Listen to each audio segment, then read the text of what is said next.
ఈ రాత్రి కాల ప్రార్థన సమయమును బట్టి మన పరమందున్న తండ్రికి స్తోత్రము కలుగును గాక.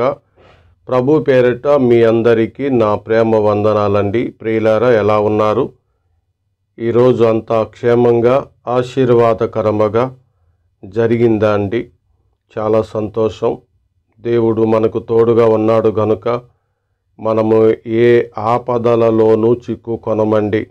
చిక్కుకొని ఉండినా అండి దేవుడే సహాయం చేస్తాడు కాబట్టి మనము తప్పించబడతాము.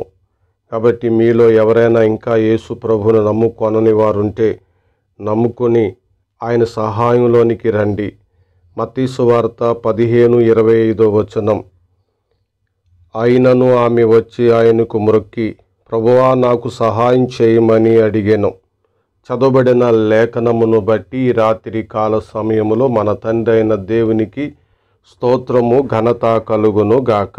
ప్రభునందు ప్రియులారా, రాత్రి మనం గడిచిన రాత్రి సమయంలో ఆయన సహాయము మనకుందని నేర్చుకున్నాం.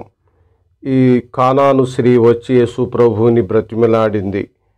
దేవుని కుమారుడైన యేసు ప్రభు ఆమెకు సహాయం చేశాడు. తన కుమార్తెను బాగు చేసినాడు. ఈరోజు కూడా దేవుడు మనకు సహాయంగా ఉన్న దేవుడై ఉన్నాడు. మనము మొదటి సమూయేలు 7వ అధ్యాయము 12వ వచన భాగాన్ని చదువుకుందామండి. 12వ వచన భాగం.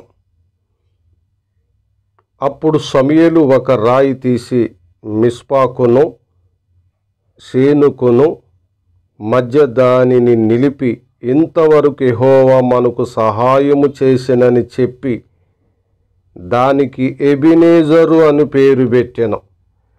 అనగా సహాయపు రాయి అని అర్థం. దేవుడు ఈ రాత్రి కూడా నీకు సహాయం చేసే దేవుడు. అయితే మొదటి సమూయేలు 4:1 ఇశ్రాయేలీయులు ఫిలిష్తీయులతో యుద్ధము చేయుటకై బయలుదేరి ఎబెనెజరులో దిగగా ఫిలిష్తీయులు అఫెకులో దిగిరి అని చదువుతున్నాం. ఇక్కడ భాగంలో మనం నేర్చుకోవాల్సిన పాఠం ఏంటంటే, ఫిలిష్తీయులు అనేటువంటి వారితో ఇశ్రాయేలీయులు యుద్ధములో ఉన్నారు. ఈ రాత్రి యుద్ధం నీలో ఉందా? ఎవరితో యుద్ధం చేస్తున్నావు? ఇశ్రాయేలీయులు ఫిలిష్తీయులతో యుద్ధం చేస్తున్నారు. ఈరోజు మనం సమస్యలు ఉన్నాయి. ఆ సమస్యలతో యుద్ధం చేసే వారంగా ఉన్నాం. రోగాలు ఉన్నాయి. అలాగే ఆర్థికపరమైన ఇబ్బందులు ఉంటుండగా వాటిని ఎదుర్కొనుటకై మనం యుద్ధం చేయవలసిన వారమై ఉన్నాం. కాబట్టి ప్రార్థన విశ్వాసంతో మన యుద్ధ రంగంలో ఉండాలి. ఫిలిష్తీయుల లాంటి శత్రువులతో మనము పోరాడుతాము, జయ జీవితాన్ని కలిగి ఉండగలుగుతామండి. ఎఫెసీయులకు రాసిన పత్రిక 6వ అధ్యాయము 12వ వచనం. యాలయనగా మనము పోరాడునది శరీరులతో కాదు, కానీ ప్రధానులతోనూ అధికారులతోనూ ప్రస్తుత అంధకార సంబంధులకు లోకనాథులతోనూ ఆకాశ మండలమందున్న దురాత్మల సమూహములతోనూ పోరాడుచున్నాము. ఇది యుద్ధరంగమే.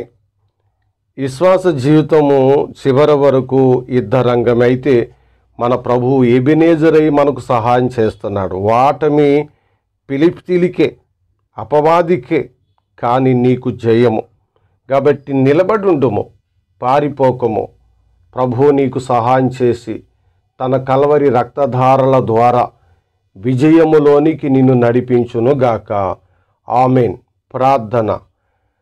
సకల ఆశీర్వాదములకు కారణభూతుడైన మా పరమందున్న తండ్రి, ఈ రాత్రి సమయము మాకిచ్చినందులకు నిన్ను స్తుతిస్తున్నాం. పగలంతటను మీరు కాపాడి ఆదరించి దీవించినందులకు నిన్ను స్తుతిస్తున్నాం. ఈ రాత్రి నీ ప్రియ బిడ్డలకు సుఖనిద్రను దయచేయండి. నీ ప్రియ బిడ్డలు నాయన అలసిన శరీరాలతో ఉంటుండగా శక్తి దయచేయండి. ప్రార్థనతో విశ్వాసంతో నీ బిడ్డలు సమస్యల మీద, లోకం మీద, సాతాను మీద పోరాటమని యుద్ధములో ఉన్నారు. నీవే ఎబెనేజరవు, సహాయపు రాయువు, నీవే సహాయం చేస్తూ నడిపించుచున్నందులకు తండ్రైన దేవా నిన్ను ఘనపరుస్తున్నాము.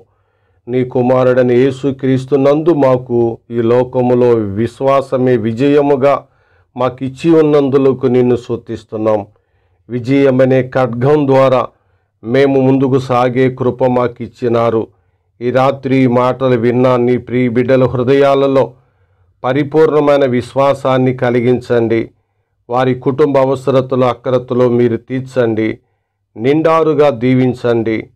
ఈ రాత్రి ఒంటరిగా నిద్రిస్తున్న వారి చుట్టూ మీ దూతల కావలి, కుటుంబం అంతటిలో మీ దూతల కావలి అనుగ్రహించండి.